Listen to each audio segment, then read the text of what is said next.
DJ 44 on the beat.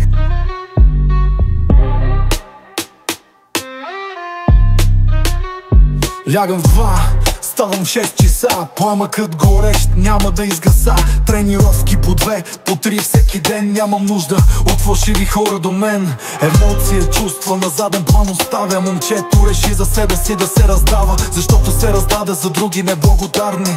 Не предполагаше, че толкова коварни. Помоли Бог за своя живот мечтан. Даде му изпитания, всяко скапан. Клопка, в която да се хване на момента, да премисли всичко, да върне цял талент. Съмненията ги няма, аз всичко мога. След всичко как да не вярвам в Бога.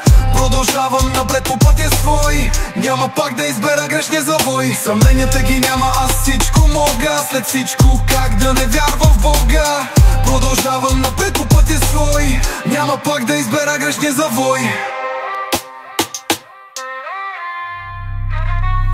Героят на историята е много добро момче. Проклятие или дарче, има огромно сърце. Цял живот на сляпо се доверява.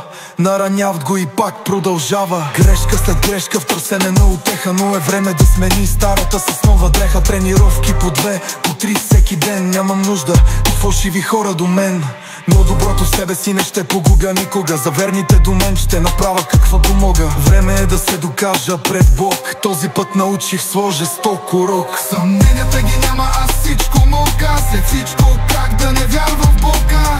Продължавам напред по пътя свой. Няма пак да избера грешния завой. Съмненията ги няма, аз всичко мога. След всичко как да не вярвам в Бога.